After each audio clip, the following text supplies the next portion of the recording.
스가랴 9장 9절로 10절 말씀 기도하십시다.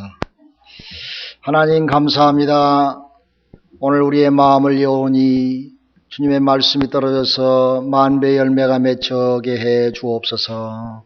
부족한 종의 입술도 지키어 주옵소서. 예수 이름으로 기도하옵나이다. 아멘. 오늘 정료주일인데 우리 두 손 들고 한번 호산나 호산나 두 번만 한번 외쳐보자. 시작. 호산나 호산나 할렐루야. 아멘. 예수님께서 2000년 전에 예루살렘에 입성하셨습니다. 입성하실 때 수많은 사람들이 구름대와 같이 모여서 예수님의 이스라엘 예루살렘 입성을 환영하며 이제 자기를 구원할 정치적인 모든 세력들이 물러가고 예수님께서 지배하는 나라가 될 줄 알고 호산나 호산나 찬송했던 것을 볼 수가 있습니다. 그러나 주님의 마음은 달랐습니다. 주님의 마음은 십자가를 앞에 놓고 있었습니다. 인류를 구원하시기 위해서 내가 꼭 십자가를 지어야 되는데 이제 이 고통의 고난의 십자가를 어떻게 질고 인성과 신성을 동시에 가진 예수님께서 우리가 염려하는 것과 같이 똑같이 십자가 지심을 염려하시면서 예루살렘의 죽음을 향해서 예루살렘에 입성하신 것입니다.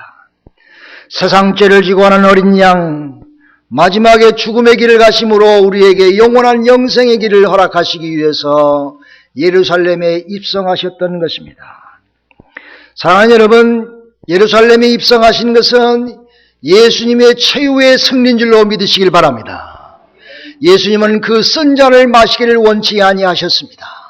그러나 기도하는 중에 승리해서 하나님의 말씀대로 순종하고 구원의 사역을 이루시기에 충분한 그런 승리의 계가를 울릴 수 있는 영원한 죄에 대한 승리, 영원한 죽음에 대한 승리, 영원한 인류의 구원을 이루기 위한 승리가 그 앞에 놓여 있었던 것입니다. 사랑하는 여러분, 주님의 예루살렘 입성이 없었다고 하면은 우리에게 구원의 길도 없었을 줄로 압니다. 주님께서 예루살렘에 입성하셔서 그곳에서 고난의 길을 가셨기에 여러분과 제가 오늘 예수 믿고 구원받아 하나님의 백성으로 된 줄로 믿고 하나님께 감사와 찬송을 돌리시기를 간절히 기도합니다. 여러분, 이 땅에 진정한 승리가 어디 있겠습니까? 이 땅에 전쟁에 승리한 사람들, 세계를 정복한 알렉산더 대왕이나 프랑스의 나폴레옹이나 로마 제국을 승리로 이끈 모든 사람들은 잠시의 승리를 누렸습니다. 흥황했던 모든 나라도 다 기울어졌던 것입니다. 승리한 줄 알고 기뻐했지만은 그 승리는 잠시요 영원한 것이 되지 못했던 것입니다. 어떤 면으로 우리가 이 땅에서 싸우는 모든 싸움도 잠시의 승리인 것 같지요. 영원한 승리가 될 수가 없는 것입니다. 그러나 우리 주님은 영원한 승리, 영원히 모든 것을 이기신 그런 진정한 승리의 길을 가셨던 것입니다. 할렐루야. 주님의 이름으로 오시는 이여 영광 받아 주옵소서. 할렐루야. 예수님의 승리는 우리를 위한 승리인 것입니다.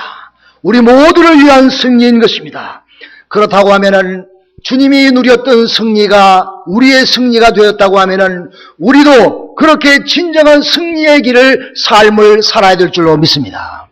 그러면 진정한 의미의 승리의 삶은 우리에게 어떻게 주어집니까? 예수님께서 예루살렘에 입성하실 때에 정복자로 입성하신 것이 아니라 겸손한 섬기는 종의 모습으로 겸손의 모습으로 입성하셨습니다. 우리가 주님처럼 영원히 승리하기 위해서는 우리가 겸손의 모습을 잃지 않을 때에 우리의 삶 가운데 영원한 승리가 주어진 줄로 믿으시길 바랍니다. 예수님은 정복자처럼 백마를 타지 아니하셨습니다. 초라하고 약해 보이는 나귀를 타셨는데 그것도 다 큰 나귀가 아니라 어린 새끼 나귀를 타셨던 것입니다. 생각해 보세요. 장성한 예수님이 그 나귀도 든든한 나귀가 아니라 어린 새끼 나귀를 타시고 가셨다고 하니 그 모습을 생각해 보세요.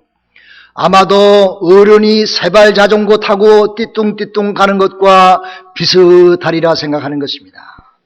어린 나귀가 그 장성한 예수님을 싣고 가기에 편하겠습니까? 나귀도 어린 나귀라 했습니다. 힘도 없는 나귀예요. 제대로 잘 걷지도 못하는 나귀예요. 그런데 장성한 예수님을 위에다 태우고 예루살렘을 입성하셨으니 그 사람도 많은 그 우중 그 가운데서 이 어린 나귀가 아마 띠뚱띠뚱 하면서 걸어갔을 것입니다.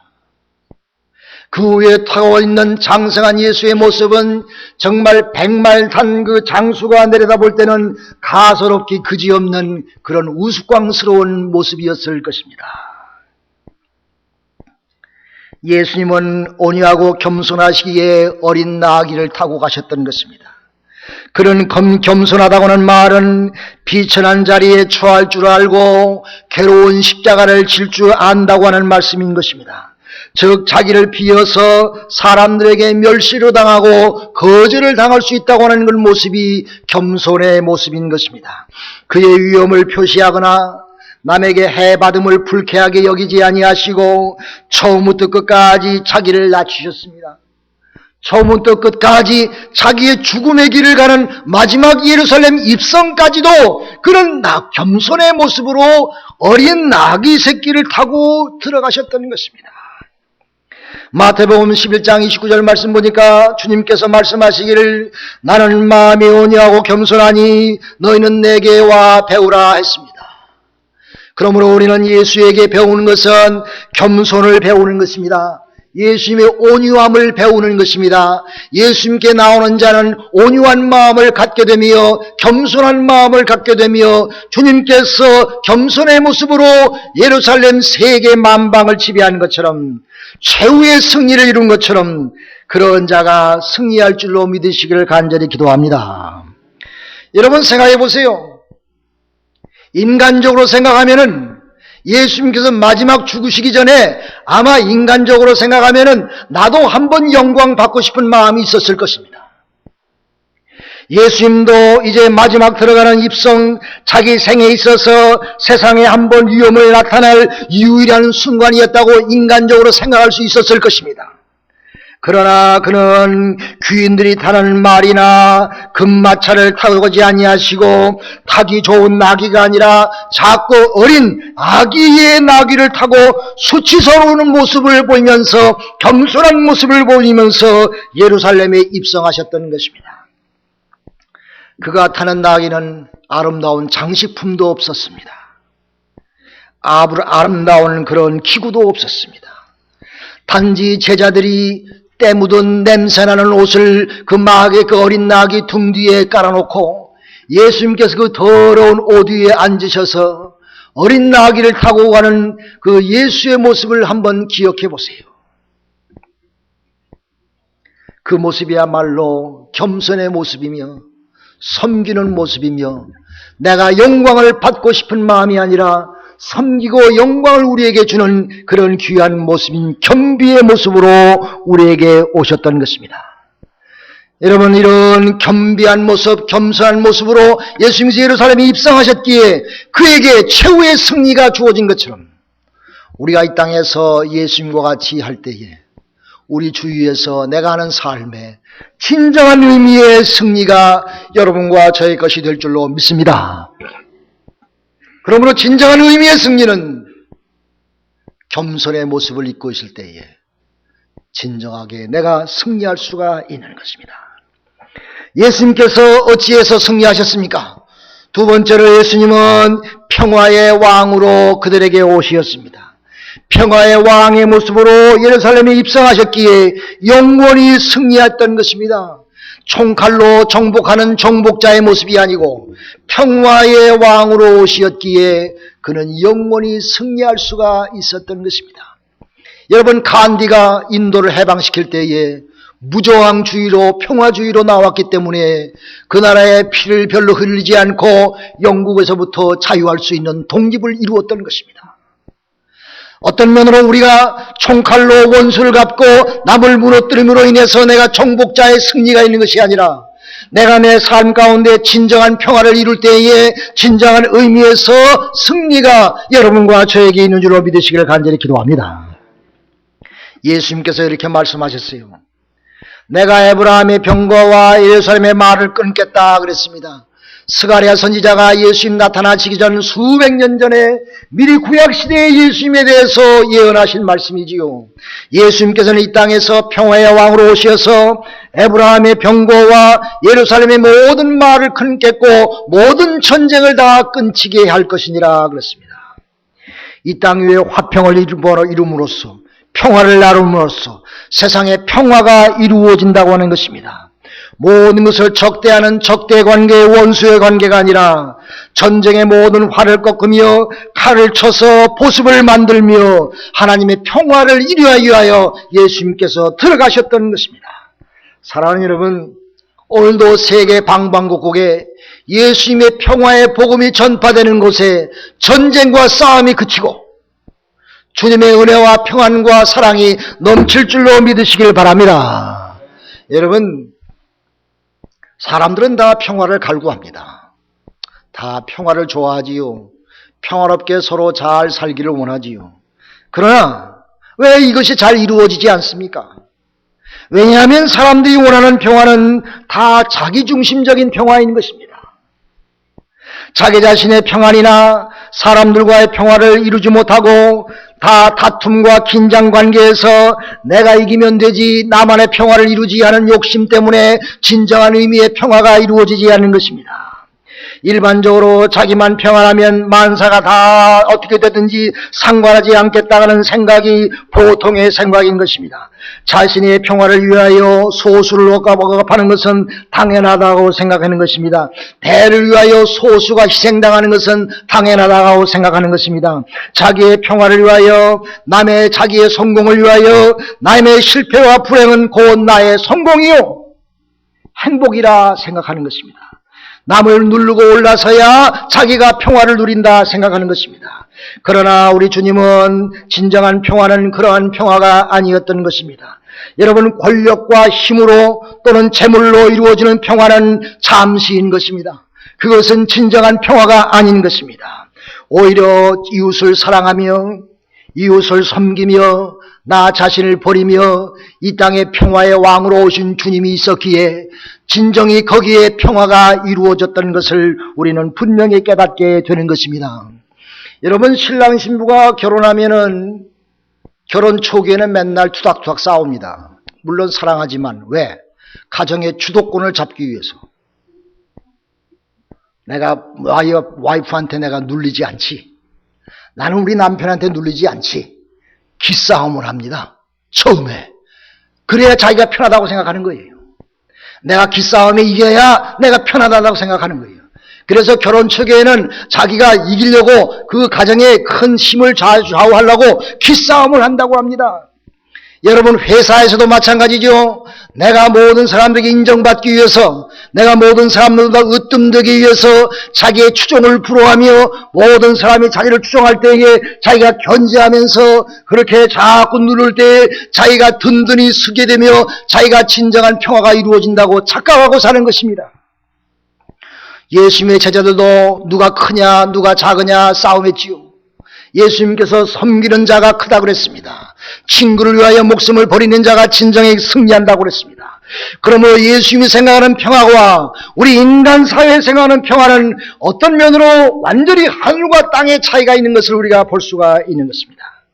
그러므로 예수님께서 어린 나귀를 타고 그 예루살렘에 입성하면서 평화의 왕으로 오신 것은 진정한 의미의 예수님이 평화의 왕으로 우리에게 오신 줄로 믿습니다. 사랑하는 여러분, 예수를 믿는 우리는 가는 곳마다 평화가 이루어지시기를 간절히 바랍니다. 여러분과 제가 평화의 사도가 되기를 간절히 바랍니다. 여러분, 성 프란시스의 평화의 기도 우리가 너무 잘 알지요. 제가 한번 여러분에게 불러드리고 싶어요. 잘 아시는 분 같이 따라서 하십시다. 이 노래의 가사를 한번 깊이 생각해 보시기 바랍니다. 성 프란시스가 원하는 평화, 어떤 평화인지 주님의 평화입니다. 주님이 원하시는 평화입니다. 여러분, 주님의 평화의 도구로 쓰임받기를 원합니다. 저여 나를 평화의 도구로 써주소서. 같이 합시다. 믿음이 있는 곳에 사랑을, 상처가 있는 곳에 용서를, 분열이 있는 곳에 일치를, 의욕이 있는 곳에 믿음을 심게 하소서. 위로받기보다는 위로하고, 이해받기보다는 이해하며, 사랑받기보다는 사랑하며, 주님을 온전히 믿음으로 영생을 얻기이무리니. 주여 나를 평화의 도구로 써주소서.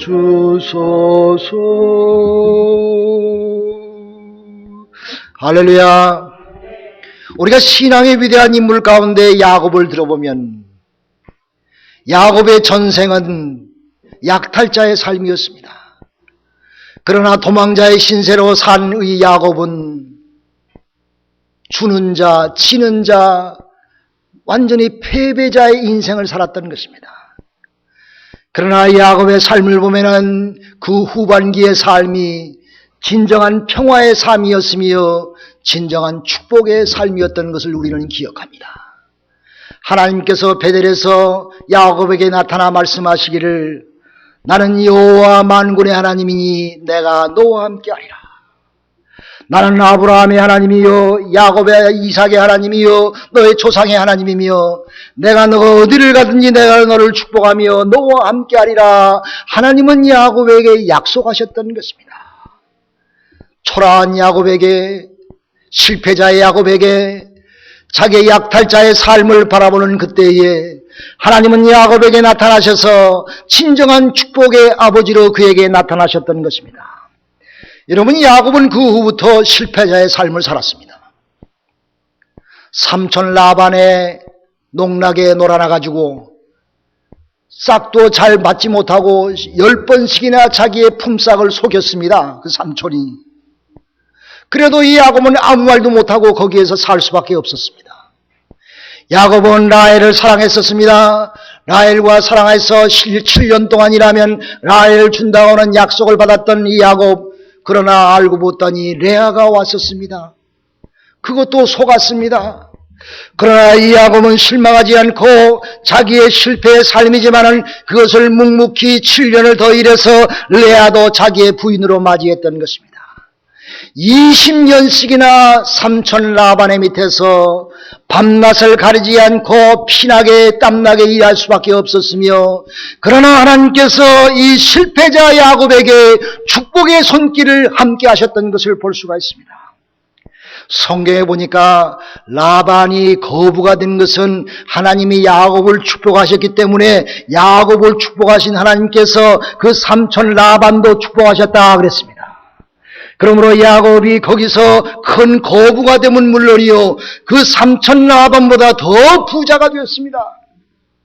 라반의 모든 종들과 자녀들이 시기질투하여 야곱은 거기서 더 이상 살 수가 없어서 또 도망자의 신세가 되었던 것입니다. 양만 나면 아롱진, 양만 나면 야곱의 것으로 태어났지요. 하나님은 라반보다 야곱을 더 사랑하셔서 야곱 피해자, 정말 이 실패자, 이런 적은 야곱을 축복하셔서 오히려 라반보다 이 야곱을 더 거부가 되게 하셨다는 것을 볼 수가 있습니다. 어떤 면으로 영원한 승리는 이 야곱에게 있었다는 것입니다. 실패자로 겸손하게 자기의 삶을 완전히 죽이고 살아갈 때에 하나님께서 그에게 더 큰 은혜로 축복하셔서 진정한 의미의 축복과 진정한 의미의 승리가 야곱에게 있었던 것을 기억하시기 바랍니다. 그러므로 이 야곱은 평화를 이루기 위해서, 라반과 평화를 이루기 위해서 싸우지 아니했지요. 자기의 품값을 10번이나 장 번개하면서 자기를 핍박했던 이 라반을 끝까지 섬기었죠. 평화를 이루었습니다. 이제 자기 형 예수에게도 가야 될 텐데 평화를 이루기 위해서 약복강가에서 기도하며 하나님과 씨름하며, 하나님이여 어찌하면 내가 평화를 이루겠습니까? 어찌하면 내가 우리 형 예수의 마음을 살 수가 있습니까? 하나님이여 나를 불쌍히 여기시고 나의 삶의 평화를 이루어 주옵소서. 사랑하는 여러분, 여러분에게 영원한 승리가 있기 위해서는 야곱과 같은 삶의 자세가 필요한 줄로 믿습니다. 여러분 직장에서 어렵습니까? 쟁투가 생겼습니까? 갈등이 생겼습니까? 여러분 가정에서 갈등이 생겼습니까? 여러분 사회에서 일상생활에서 갈등이 생겼습니까? 여러분 예수 그리스도의 평화의 모습을 여러분 실천하시면 하나님께서 여러분에게 영원한 최후의 승리를 허락하실 줄로 믿으시기를 간절히 기도합니다. 그러므로 예수님이 이룬 건 최후의 승리인 것입니다. 예수님의 이룬 것은 잠시의 승리가 아닌 것입니다. 예수의 이룬 것은 겸손의 모습으로 야곱이 최후의 승리를 이루며 이스라엘의 야곱이 이스라엘이 된 것처럼 하나님께서 여러분과 저를 통해서 영원한 평안과 안식이 이루어지게 될 줄로 믿습니다. 사랑하는 여러분, 평화를 이루는 사람은 보통 평범한 사람들인 것입니다. 우리 같은 사람인 것입니다. 여러분과 저와 같은 사람인 것입니다. 생각해 보세요. 이름이 잘 나가는 사람, 좀 유명한 사람, 사업에 승리한 사람, 무엇에 잘 팔리는 사람, 잠시 생각해 보면은 그들이 특별한 능력을 갖고 있지요. 경쟁사회에서 상대편을 누른 사람인 것입니다. 경쟁사회에서 승리한 사람인 것입니다. 쟁투의 싸움에서 승리한 사람인 것입니다. 요즘 삼성과 애플이 얼마나 피터지게 싸웁니까? 서로 자기의 사업이 승리하기 위해서. 어떤 면으로 그들에게는 평화가 없는 것입니다. 늘 이 평화를 이루는 것은 평범한 사람인 여러분과 저와 같은 사람을 통해서 평화를 이루는 것입니다. 십자가를 져주고 내가 져주고 내가 피를 흘리며 내가 사랑하지며 손해를 보고 내가 바보 같은 사람처럼 살고 내가 나를 부인하고 내 십자가를 내가 지고 살아갈 때에 우리의 주위에서 평화가 이루어지는 것입니다. 여러분이 두 사람이 왜 싸웁니까? 서로 기싸움하니까 싸우는 거 아니에요. 내가 졌어. 당신이 똑똑하오. 당신이 옳소. 당신이 정말 옳소. 이렇게 내가 져주면 싸움이 될 수가 없지요. 평화가 이루어지지요. 근데 진정한 의미의 평화의 승리는 예수님처럼 져주는 사람인 것입니다. 예수님처럼 살아가는 것입니다. 내가 져주는 것이며 내가 양보해 주는 것이며 내가 어린 나귀를 타고 부끄럽게 예루살렘 성으로 사람들의 환원을 받지만은 정치인 세력 있는 사람이 눈에 보기에는 조속감으로 살아가는 것이 우리 믿음의 생활인 것입니다. 우리 한국의 함석한 선생이라고 유명한 선생님 여러분 잘 아시지요. 그 사람이 쓴 시 가운데서 당신은 이런 사람을 가졌는가 라고 하는 시가 있지요. 저는 이 시를 보고 얼마나 마음에 감동을 받았는지 몰라요. 그 함 선생이 그런 말을 했어요. 당신은 이런 사람을 가졌습니까? 당신은 말리길을 떠난다고 하면은 당신의 처자를 맡기며 마음 놓고 갈 만한 그 사람을 그대는 가졌습니까? 당신은 가졌습니까? 당신이 온 세상에 다 나를 버려도 내 마음이 외로울 때에 나를 믿어주고 나와 함께할 사람을 가졌습니까? 당신은 이런 사람을 가졌습니까? 탔던 데가 꺼지는 순간, 침몰하는 순간 구명대가 하나밖에 없는데 서로 양보하며 너만은 제발 나 대신 살아라고 라고 그렇게 말할 친구를 가졌습니까?